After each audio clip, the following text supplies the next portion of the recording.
Hello and welcome. We are live from New Delhi. You're watching DD India News Hour, India's voice to the world. I'm Abhishek Mahajan. Coming up in the next hour. US President Joe Biden's gaffes continue unabated. Mixes up the names of Kamala Harris and Donald Trump. Hours earlier called Ukrainian President Zelensky as Putin before correcting himself. Despite growing chorus to step aside, Joe Biden rebuts doubters, insists that he is going ahead with his re-election bid.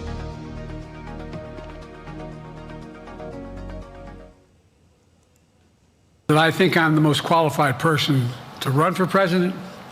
I beat him once, and I will beat him again. Biden calls for end of Gaza war, expresses support for reaching a ceasefire, says there should be no occupation of Gaza once hostilities cease. Ukraine urges NATO to lift restrictions on targeting Russia. Zelensky calls it a game changer. China denounces stinging criticism in the NATO declaration. And in sports, 7th seed Jasmine Paolini becomes the first Italian woman to reach Wimbledon final after defeating Croatian Donna Vekic on Thursday to take on Barbora Krejcikova, who earlier stunned former champion Elena Rybakina.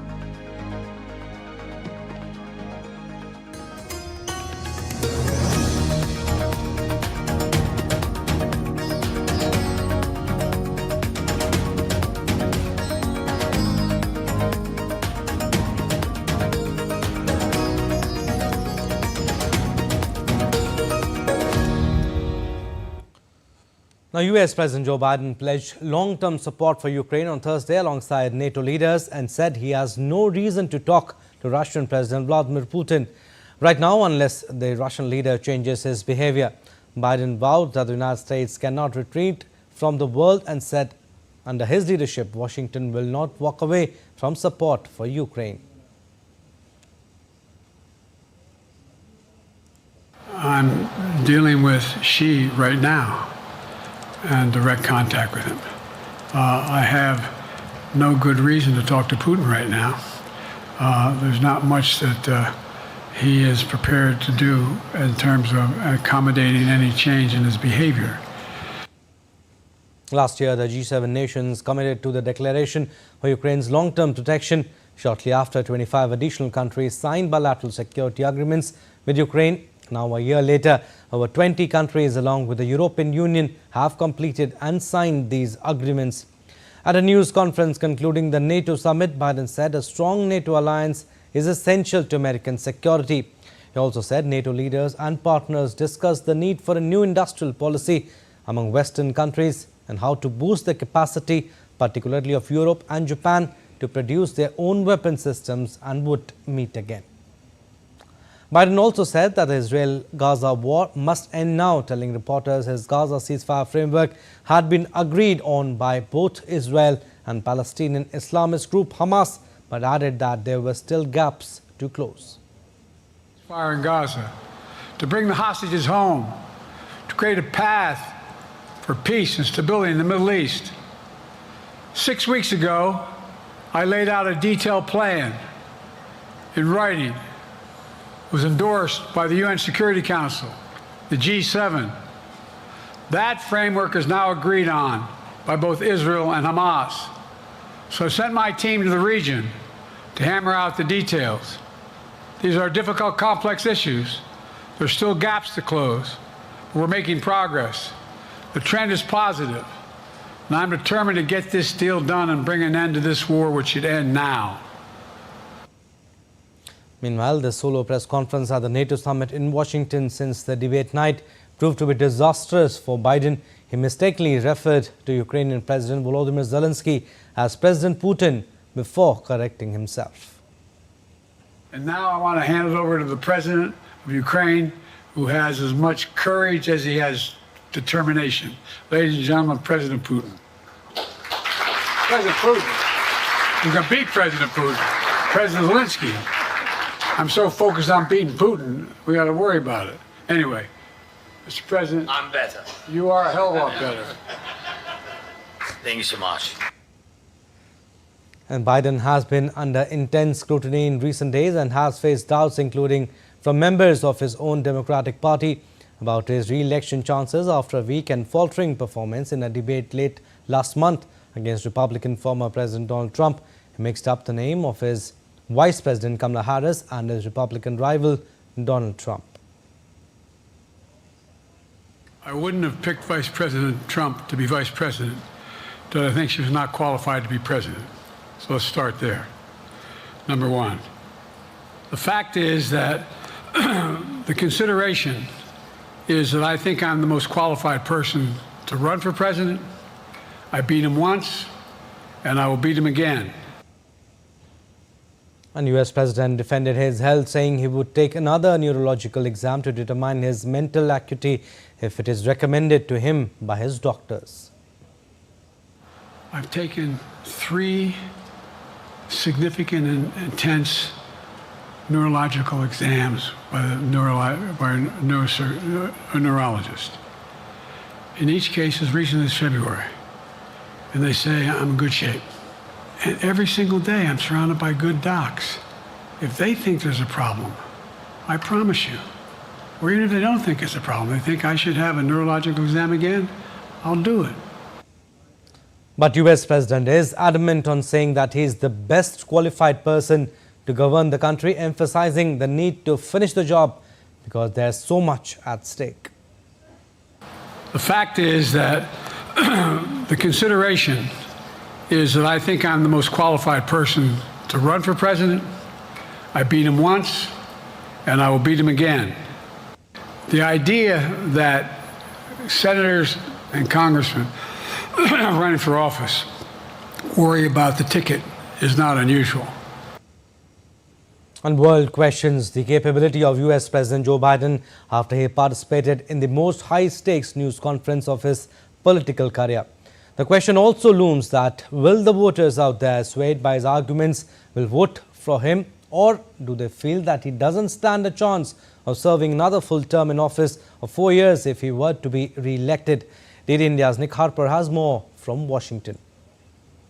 There was plenty of scrutiny on him, as there has been mounting calls within his own party for him to suspend his re-election bid. So here he was on the final day of the NATO summit giving an hour-long press conference. Well, Biden says he's determined, he's staying in. That has been his mantra throughout. Various other pundits, even celebrities like the actor George Clooney, have all said it is time to step aside.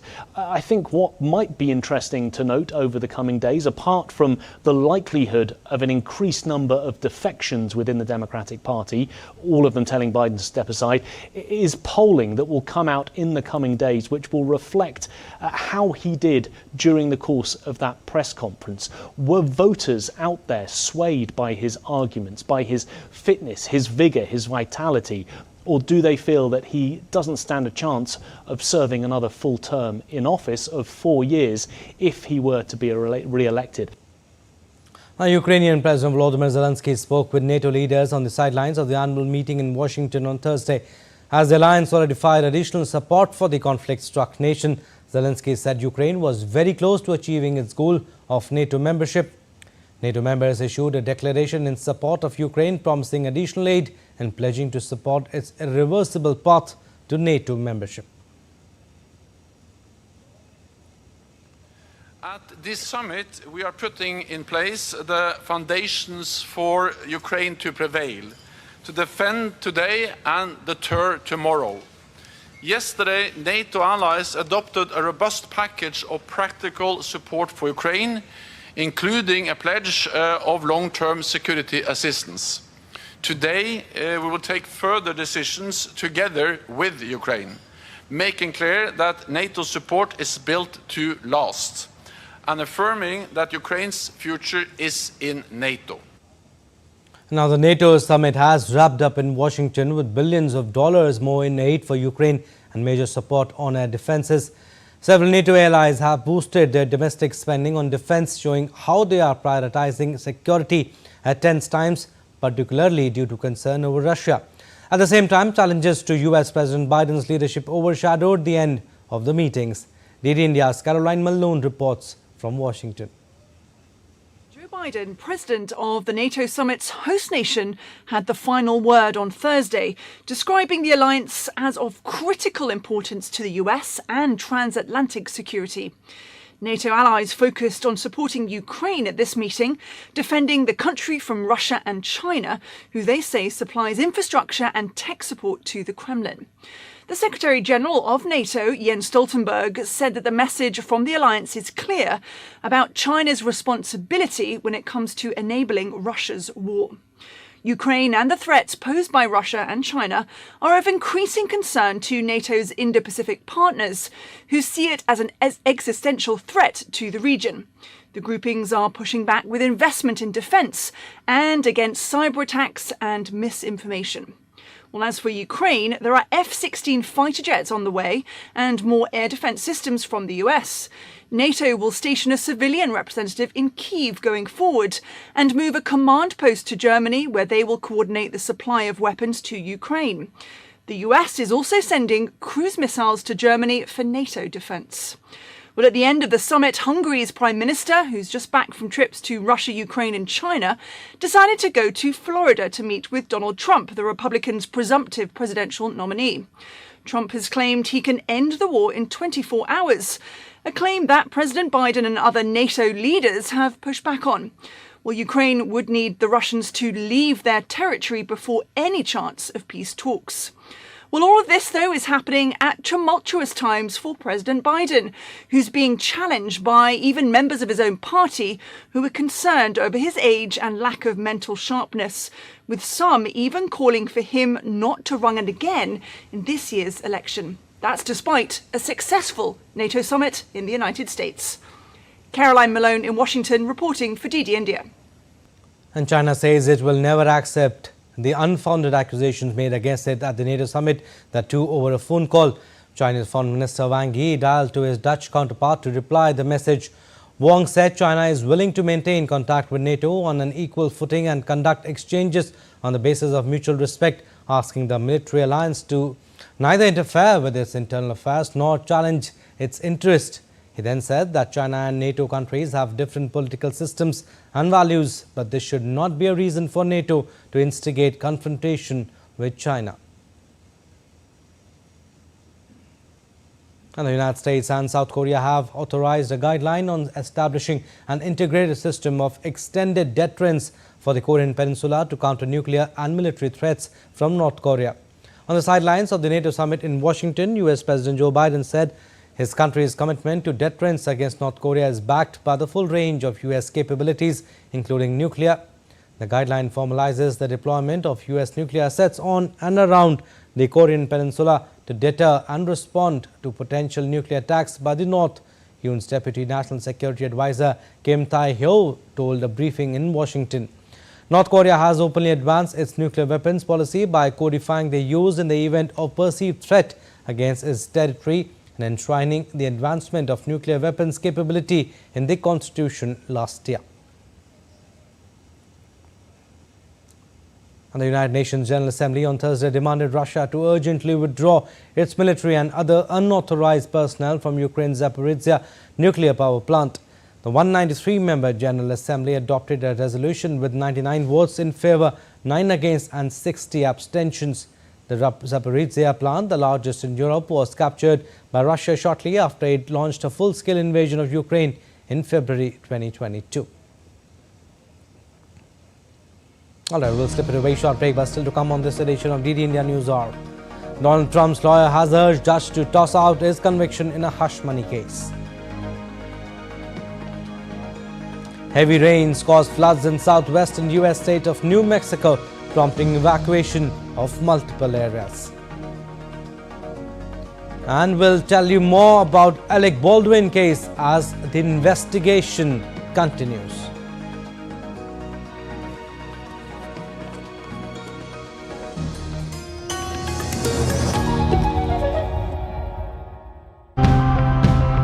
India keeps getting hotter and hotter, people will be looking for innovations to help combat the impacts of climate change and to cut the emissions that are causing it. Zero tillage wheat, it builds soil carbon. It removes carbon dioxide from the air and builds soil carbon. It's like planting a tree underground. What's happening here is preservation through conversion and transformation. I think you can see that very well here.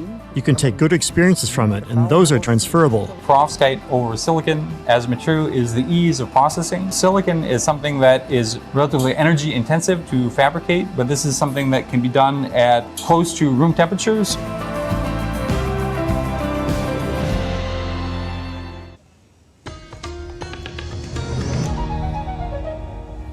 Welcome back. You're watching DD India News Hour. I'm Abhishek Mahajan. Some more stories.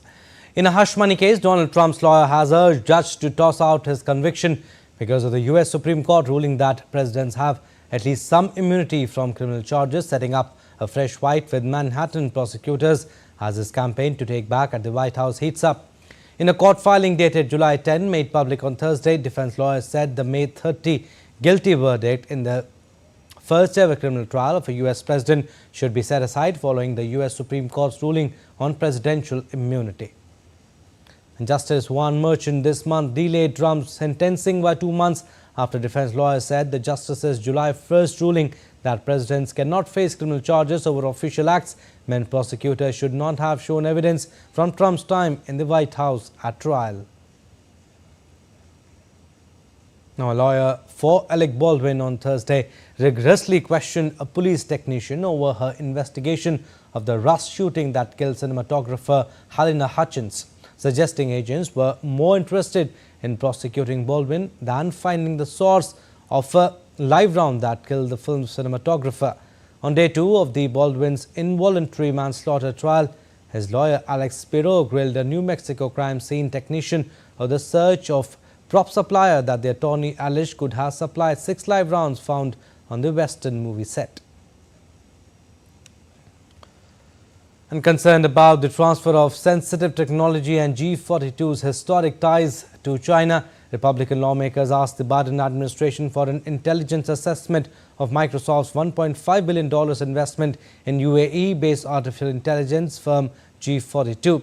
The Republicans said they want the briefing on the deal announced in April before it advances to a second phase involving the transfer of export-restricted semiconductor chips and model weights, sophisticated data that improves an AI model's ability to emulate human reasoning.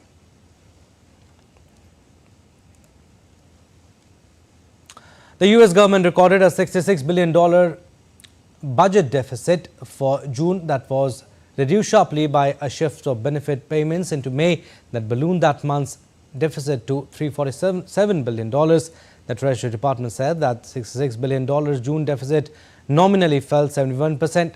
The scheduling adjustment caused a temporary but dramatic fluctuation in the deficit figures for both months. Factors contributing to the overall budget deficit include ongoing federal spending programs, economic stimulus efforts, and interest payments on the national debt. Now, Japan has warned that China risks escalating tension with Taiwan with an increase in military exercises that appeared aimed at part at readying Beijing's forces for a possible invasion of the democratically governed island. Japan's annual assessment of security threats, including those posed by neighbors China, North Korea and Russia, comes as Taiwan closely monitors Chinese air and sea exercises, including one with an aircraft carrier in the nearby Pacific. Japan's 548-page assessment also highlighted China's plans to double its nuclear arsenal to more than 1,000 warheads by 2030. The drills are the latest in a series, including maneuvers in the Taiwan Strait last year that a senior US general said would be key to any invasion. And more companies in Japan are moving from producing diapers for babies and switching to adult customers. It is a move in line with the country's declining birth rate and aging population. The number of babies born in Japan fell for an 8th straight year to a fresh record low in 2023. The country is also the world's most advanced aging society. Japan has one of the world's oldest populations, with 29% of its total population over the age of 65 in 2023. As Japan's population ages, the company, which says revenue from adult diaper sales is already double than of those meant for babies, is pouring more resources into the growing new market. Apart from the size, diapers for adults have key differences since customers are more discerning than the average baby and rely on them in a wider range of fluctuations or situations. The company has no plans to stop making nappies for babies, it said, but the future of the business was clear. And Australia has arrested a Russian-born married couple on espionage charges, alleging the woman, who was an information systems technician in the Australian Army, sought to access defence material and send it to Russian officials. The Australian Federal Police said the woman travelled to Russia and instructed her husband in Australia to log into her official account to access material related to Australia's national security. Though no significant compromise had been identified yet, the charges are the first under new laws introduced 6 years ago. The couple has been living in Australia for more than 10 years, with the woman getting Australian citizenship in 2016 and the husband in 2020.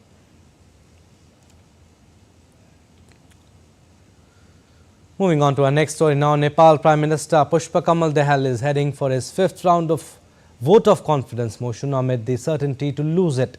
Dahal, the former Maoist rebel who entered mainstream politics after political change of 2006, is taking his 5th vote of confidence in less than 20 months in power.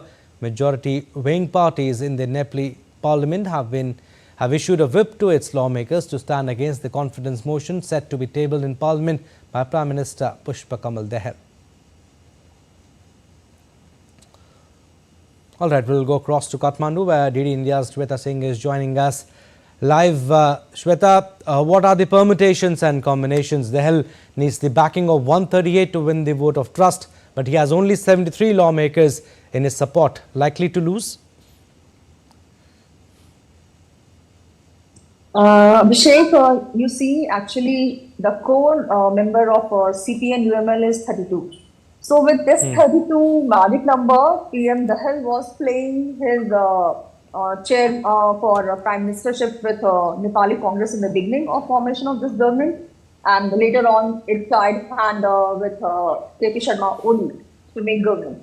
So now with his focus being more on holding the top executive chair, you see the other two largest party, that is Nepali Congress holding 88 member seat and CPN UML holding like 79 seats, they have come together to form an alliance and give stable government to Nepal. As they claim that they will be providing a stable government with happy Nepali or prosperous Nepal.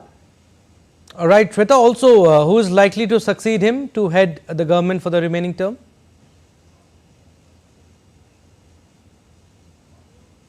In the agreement, there is no black and white agreement paper. It have been like oral discussion between the two party leaders, and the permission is like first KP Sharma Oli will be having the chairmanship of the government, the Prime Minister of Nepal for one. Decision will be like who is to lead on the rest of the tenure. So there is nothing in black and white, but it's all decision. All right, Shweta, there seems to be some audio issue. We'll try to connect with you again. But yes, you have told us about the permutations and combinations of no confidence motion in Nepal. We'll move on to our next story now. In a tragic incident, 2 buses with dozens of passengers went missing in Nepal's Trishuli River on Friday as the area is hit by landslides. According to Nepal police, a bus carrying 41 persons and the next bus, Angel Deluxe, on its way to Kathmandu from Birjung, had 24 persons on board, including 7 Indians travelling in it. The chief district officer, who is on the site, said that the rescue workers have started working to clear the landslides. Nepal's Prime Minister Pushpa Kamal Dahal expressed grief over the incident with post via Platform X. He also said that government officials have been directed to take swift action.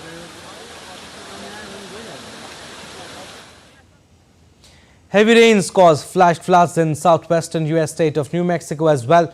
National Weather Service in Albuquerque issued a flash flood emergency on Wednesday, prompting evacuation of multiple areas including Cedar Creek, Upper Canyon and Paradise Canyon. The thunderstorms come less than a month after wildfire destroyed hundreds of homes in the region.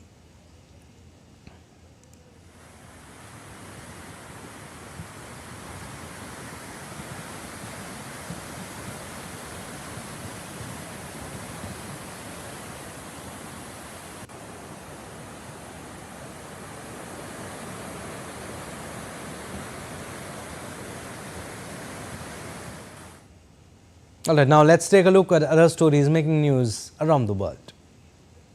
A public art installation in New York is raising awareness of threats to biodiversity in a unique way. The Wild Couch Party and Friends by artist Gillian Mark Shatner depicts bronze sculptures of 12 globally threatened animals on a communal couch. It also features hybrid characters, a rabbit woman and dog man.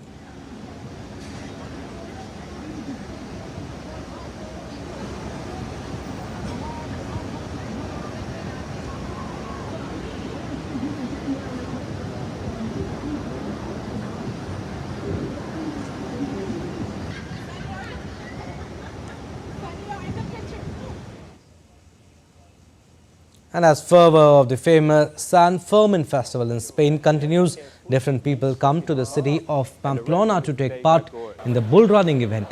Veteran bull runner Joe Disla from the United States is taking part in it for the last 60 years, since 1967. We had a tough night last night, huh? I'm amazed we got up. We're real route runner. A new AI-powered robot in South Korea can now help customers choose the right shade of cosmetics. The robot, made by South Korean cosmetic giant Amore Pacific, is able to analyze users' skin, and you can see in the visuals, makeup and AI combined in new robot in South Korea.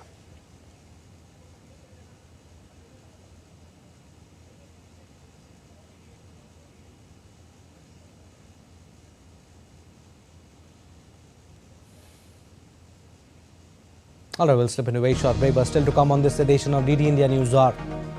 The two-day retreat of BIMSTEC member countries continues, aimed at bolstering cooperation among Bay of Bengal countries.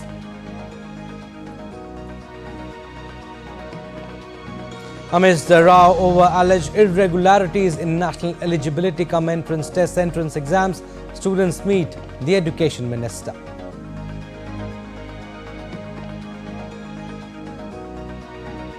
And amidst rising terror incidents in Jammu and Kashmir, high-level meet held.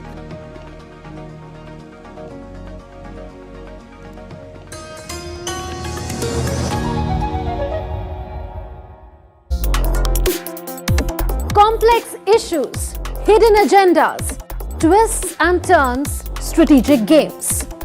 We think all dots are linked. We just need to connect them. Join me every week as I connect the dots to unravel hidden designs in statecraft, mysteries, and decode issues that matter to you. Watch Connecting the Dots with me at these times on DD India.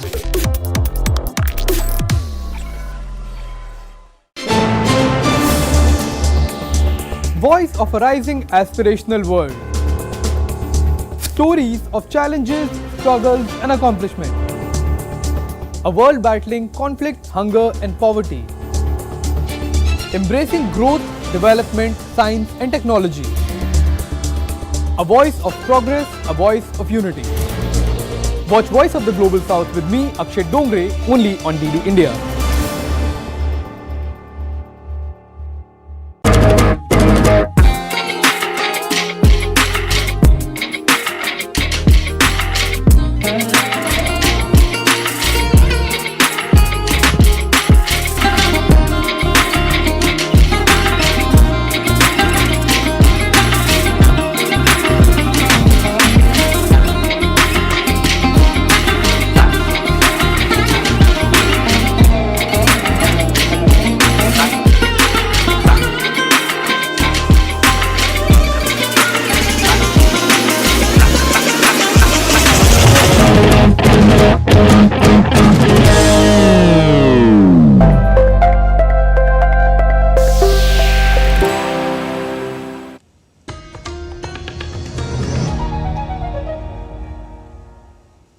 Welcome back. You're watching DD India News Hour. I'm Abhishek Mahajan. Recap of what we have done so far. US President Joe Biden's gaffes continue unabated. Mixes up the names of Kamala Harris and Donald Trump. Hours earlier called Ukrainian President Zelensky as Putin before correcting himself.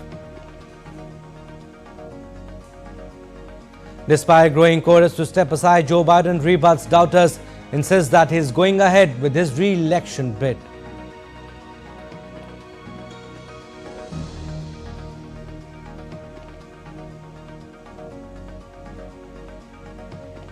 US President Joe Biden calls for end of Gaza war, expresses support for reaching a ceasefire, says there should be no occupation of Gaza once hostilities cease.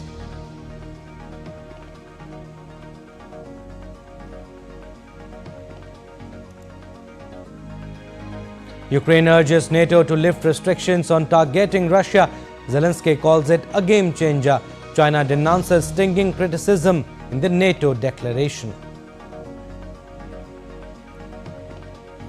And in sports, 7th seed Jasmine Paolini becomes the first Italian woman to reach Wimbledon final after defeating Croatian Donna Vekic on Thursday to take on Barbora Krejcikova, who earlier stunned former champion Elena Rybakina.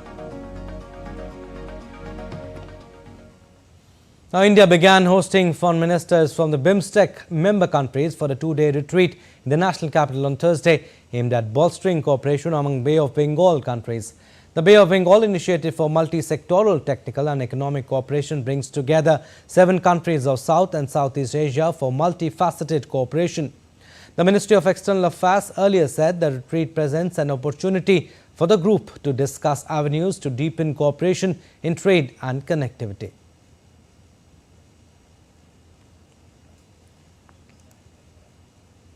And amidst the row over alleged irregularities in national eligibility cum entrance test exams this year, India's Union Education Minister Dharmendra Pradhan on Thursday met some NEET aspirants at his residence and assured them that the government will take necessary measures. Whereas Central Bureau of Investigation has arrested Rakesh Ranjan, who is believed to be involved in the alleged paper leak, and taken him into custody for 10 days. Earlier, the Supreme Court adjourned the hearing of the petition seeking the cancellation of the NEET Undergraduate 2024 on Thursday until July 18th.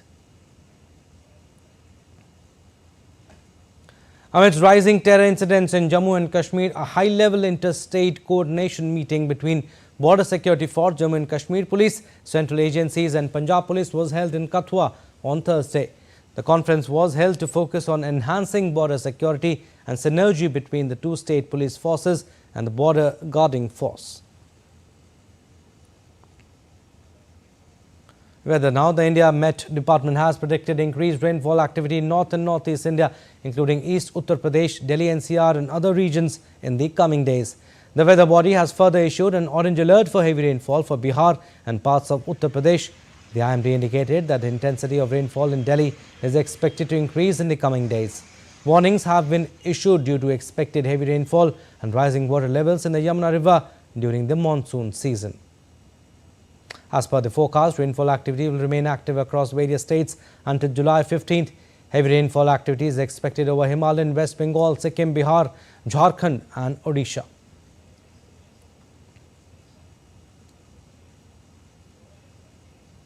Also, the IMD has issued an orange alert indicating heavy to very heavy rainfall for Mumbai on Friday and Saturday.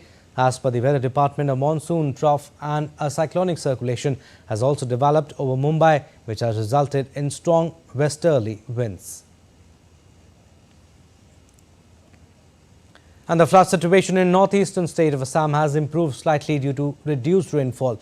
No casualties were reported on Thursday, bringing the death toll to 83. Around 13.9 lakh people are still affected by the deluge. The water levels of Brahmaputra at some major points and tributaries are still flowing above the danger level. And the famous Kaziranga National Park in Assam is facing its worst flood in the past 1 decade that has already led to the death of 174 animals, including 10 prized one-horned rhinos.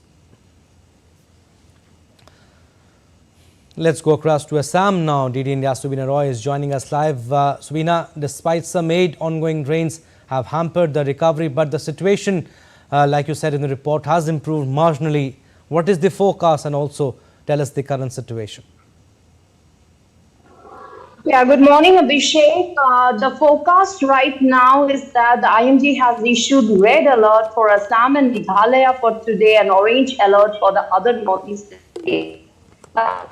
But as of now, the rains have reduced. So as per the latest bulletin, the population affected have come down to 13.9 lakh, which is the good news. Like earlier, it was over 23 lakhs, has reduced to 13.9 lakh. Now talking about the rivers which are flowing above danger level, the Brahmaputra at major points like Niyamati Ghat, Tejpur, Dhubri, Guwahati is flowing above danger level. And three of its tributaries like Buri Dihing, Disang and Shiara is still flowing above danger level. Earlier, it was more number of tributaries which were flowing above danger level, but now, due to improving weather conditions, the rain and the reduced rainfall, the water level has come under control.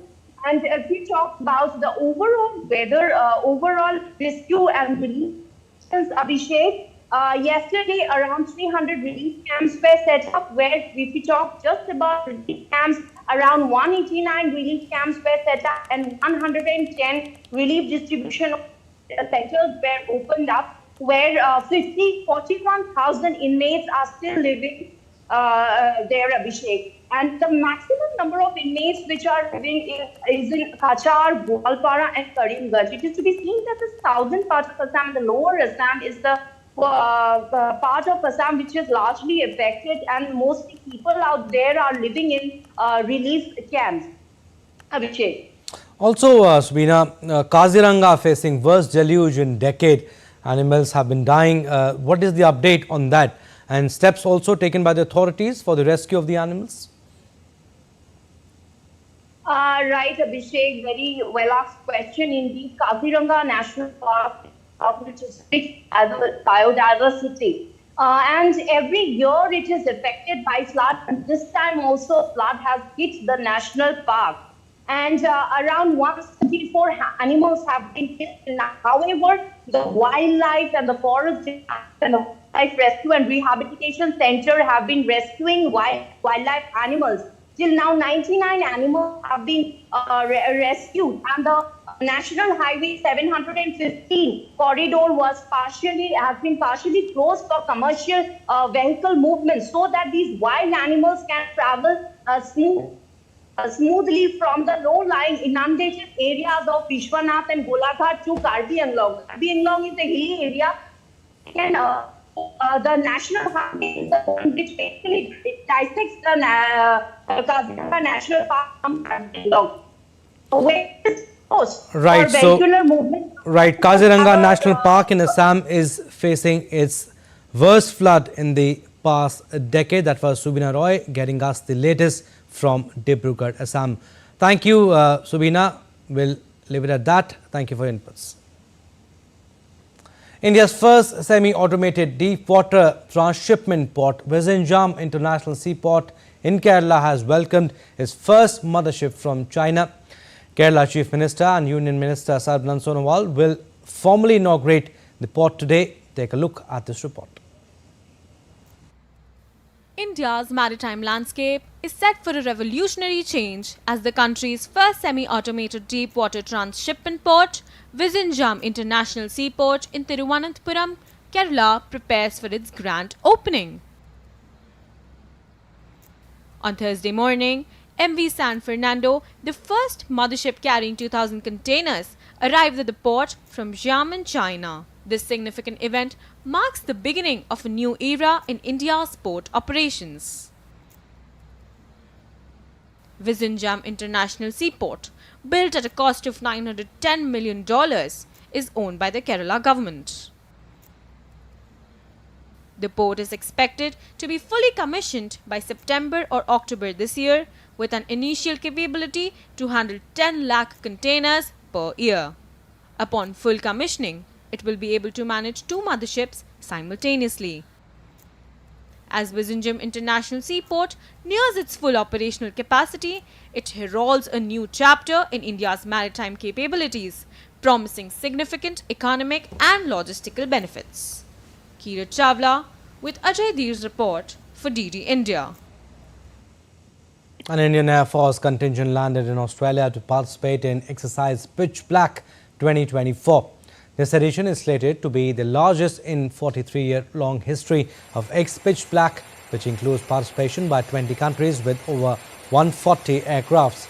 The exercise, scheduled from July 12th to August 2nd, will be focusing on large force employment warfare aimed at strengthening international cooperation and facilitating experience enhancement.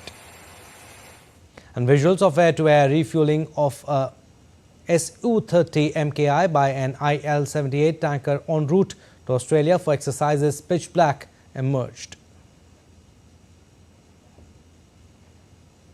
And India's Road Transport and Highway Minister Nitin Gadkari announced to spend 30,000 crore in western state of Goa in the coming 5 years. Speaking at an inauguration function of the Mopa Link Road, Gadkari announced the construction of Margao bypass via Navlim, Kunkolim, Kankanona to Karnataka border. Construction of eastern bypass will along the outskirts of Goa. Vehicular underpasses sanctioned at Nahaibag, Dhargal and Pedam Junction, and construction of Panaji Belgavi Road. And Speaker of Lok Sabha or lower house of the Indian Parliament, Om Birla, pitched for reforms in the United Nations Security Council during 10th BRICS Parliamentary Forum in Russia on Thursday in fact. Speaking at the forum's first plenary session on the theme of the BRICS parliamentary dimension, prospects for strengthening inter-parliamentary cooperation, he also emphasized that parliaments could play a key role in advancing the agenda of progress and sustainable development. It was Birla's first foreign visit after getting re-elected as the presiding officer of the Lok Sabha. Birla also welcomed the 4 new members, Egypt, Ethiopia, Iran, Saudi Arabia and the United Arab Emirates, into the BRICS Parliamentary Forum.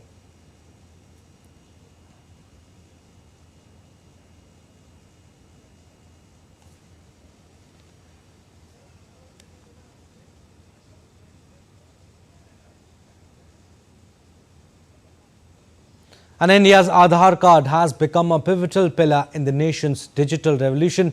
As the largest biometric identification system in the world, it has brought about significant changes in the way services are delivered to over 1 billion people. Here's more by our correspondent Dibyendu Mondal on how Aadhaar is shaping the digital landscape in India. Since its launch in 2009, Aadhaar has transformed access to services across India. With over 1.3 billion Indians enrolled, Aadhaar provides a unique 12-digit identity number linked to an individual's biometric and demographic data. One of the key benefits of Aadhaar is its role in financial inclusion. By linking Aadhaar to bank accounts, the government has ensured that subsidies and benefits reach the intended recipients directly. The direct benefit transfer system has saved billions of dollars by eliminating middlemen and reducing fraud. हमने आधार card को, आधार number को सरकारी योजनाओं से जोड़ा। हमने ऐसी सारी बिचौलियों को बाहर किया, पैसा डायरेक्ट किया और अनुभव आया कि करोड़ों लोग ऐसे मिले हैं कि जो है ही नहीं, लेकिन रुपये जाते थे, अरबों खरबों रुपये जाते थे। अब वो तो बंद हुआ, पैसे बच गए, लेकिन हमने कहा जो जरूरतमंद बेचारे बाहर रह गए थे उनको ढूंढ करके लाओ और ये बचे हुए पैसे उनके खजाने में जाने चाहिए। Aadhaar is also revolutionizing the way people interact with government services. From applying for passports to filing tax returns, Aadhaar has simplified and streamlined numerous processes. It is now a crucial element in the Pradhan Mantri Jan Dhan Yojana, a financial inclusion program that has brought banking services to millions of unbanked citizens. The impact of Aadhaar extends beyond government services. Private companies are leveraging Aadhaar for KYC processes, making it easier for people to open bank accounts, get mobile connections, and even secure loans. This has boosted the digital economy and improved access to services. The seamless services revolutionizing the digitization in India has attracted praises even from abroad. I learned a bunch about what India is doing on this issue of authentication.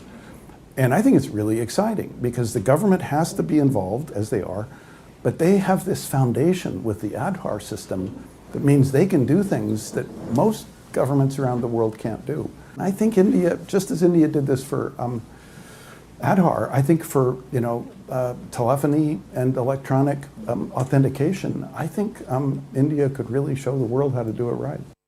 Looking ahead, the potential of Aadhaar is immense. As India continues to innovate, Aadhaar is set to play a crucial role in areas like digital health records and online education. Its robust and scalable architecture could also serve as model for other countries looking to implement similar systems. India's Aadhaar card is not just an identification tool, but a transformative force driving the nation towards a more inclusive and efficient digital future. Dibyendu Mondel's report for DD India. As heavy rainfall batters India's north state of Uttarakhand, Badrinath National Highway has been blocked for over 60 hours in the city of Joshimath. Stranded vehicles and pilgrims await clearance efforts as local residents and businesses step up with meals. Indian Army have also extended support by setting up langars for the pilgrims.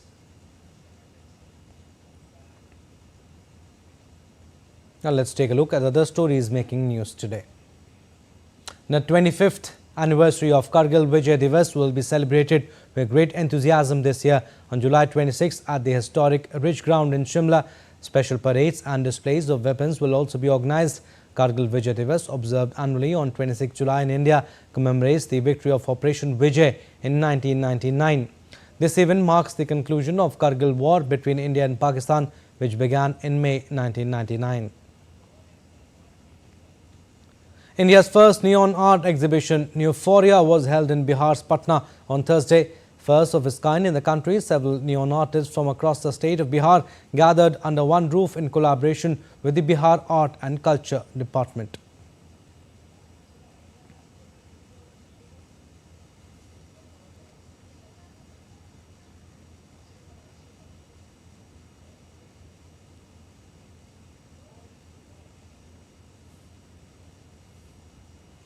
The Supreme Court has granted interim bail to Delhi Chief Minister Arvind Kejriwal on Friday. Earlier, Kejriwal filed a plea challenging his arrest and subsequent remand by the Enforcement Directorate. Kejriwal was arrested by ED on March 21st in connection with a money laundering probe relating to alleged irregularities in the now cancelled Delhi excise policy. All right, still to come on DD India News Hour. As the market for Indian brands expands, imports of motorcycles from India to Nigeria increased. England in strong position on day 3 of the first test. West Indies trailed by 171 runs. And preparations in full swing in Berlin as the German capital is all set to host the grand final of Euro 2024.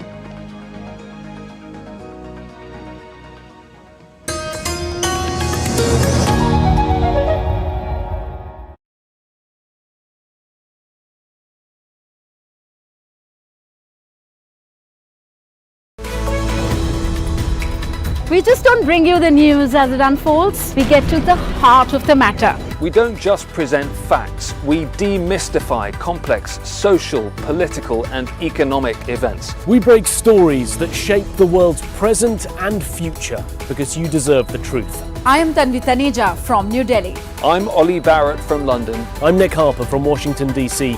Join us on DD India Global Monday to Friday at these times.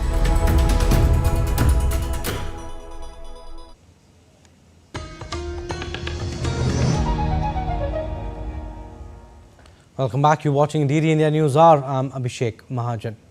The Nasdaq ended sharply lower, hit by losses in Nvidia, Apple and Tesla as investors retreated into smaller companies after softer than expected inflation data. Fed bets the Federal Reserve will cut interest rates in September. The S&P 500 also lost ground after US consumer prices fell unexpectedly in June. The Dow finished with modest gains.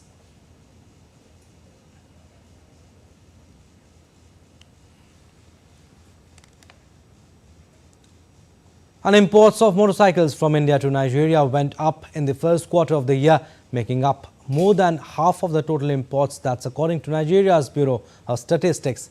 Economic experts say this is because the market for Indian brands is expanding, but there are calls for Nigeria to look at promoting local production also to preserve its foreign reserve. DD India's Ajak Mangut reports. Innocent Onyoma runs this motorcycle dealership on the outskirts of Abuja. He says a good part of his stock consists of motorcycles from India, which are in high demand from customers due to some attractive features. I got supply from China and India. this Bajaj, TVS or Hero motorcycle, they're all from India. Bajaj, the fuel consumption is very low and the maintenance is very low. Nigeria has seen a rise in motorcycle imports over the last year. Authorities say imports surged over 200% in the first quarter of 2024 compared to 2023. Figures from Nigeria's Bureau of Statistics shows that motorcycles worth over $70 million were imported into the country in the first quarter of 2024, with imports from India accounting for over 60% of the total imports. Analysts say the significance of motorcycles in Nigeria's transport system and a growing market for Indian brands is responsible for the surge in imports. Motorcycles have remained a major means of transportation in Nigeria, especially intracity transports. Even in major urban centers, you find that in the suburbs, the motorcycle businesses thrive more in those areas because of the terrain of the road and, in most cases, traffic. But while these imports have boosted trade between Nigeria and India, analysts warn of an impact on Nigeria's foreign exchange reserves. They say foreign motorcycle manufacturers should be encouraged to set up in Nigeria while the government works to revive its steel industry to reduce importation. Analysts argue that steel, a major component needed for motorcycle production, would help in boosting Nigeria's local production. The need for motorcycle in our transport system, for now, it cannot be emphasized. So we need to, as a country, step up. We should do much more by doing another form of cooperation and actually manufacturing our own brands, for Nigerians as a first start, and then we can look at other African frontiers. In May, Nigeria's government said it was in talks with investors as it seeks funding of $2 billion for its steel sector. But for now, riders and dealers like Innocent are making do with the imported brands. Ajak Mangut in Abuja, reporting for DD India. Time for sports updates now. We'll start with tennis in Wimbledon. Barbora Krejcikova returned to a Grand Slam singles final 3 years after her only triumph with a stirring Wimbledon comeback on Thursday that set up a meeting with Italian Jasmine Paolini, who continued to break new ground at the All England club. Despite a wealth of major doubles success, Krejcikova came into the contest with Elena Rybakina as a lower seed underdog. However, she kept a cool head after a sluggish start against the big-hitting Kazakh to prevail 3-6, 6-3, 6-4. Meanwhile, 7th-seed Paolini earlier became the first Italian woman to reach the final after overcoming Croatian Donna Vekic 2-6, 6-4, 7-6 in a thriller, continuing her extraordinary year after last month's French Open runner-up finish. All right, from tennis to cricket now. In James Anderson's farewell test, England need 4 more wickets to secure an innings win over West Indies inside 3 days. Anderson, Gus Atkinson and Ben Stokes shared 6 wickets on the second evening. The hosts were dominant with the bats scoring at more than 4 runs per over across their first innings and then turned the screw with the ball to close in on a 1-0 lead. At 79 for 6 in their second innings, West Indies is currently trailing by 171 runs. The match also holds a special status as it marks the end of a 188 test career of world's most prolific fast bowler, England's James Anderson, who is the only pacer in the game's history to take 700 test wickets. It will be worth getting in place quickly to catch the last moments of Anderson's glorious career because it could be a quick kill. Football now. Preparations are building in Berlin as the German capital prepares to host the grand finale of Euro 2024. Sunday's game will see Spain take on England in a battle for one of football's most coveted trophies.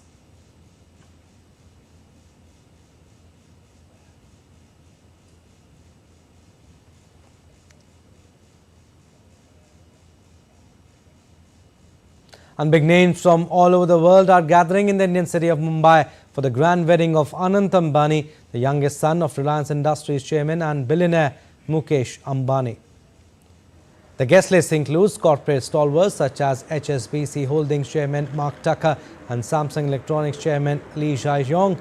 The list also includes the leading names from sports and entertainment as well as politics, including Kim Kardashian, Khloe Kardashian, Boris Johnson, Mike Tyson, John Cena, David Beckham, stars Salman Khan, Ranveer Singh, Priyanka Chopra, Nick Jonas have also arrived in Mumbai.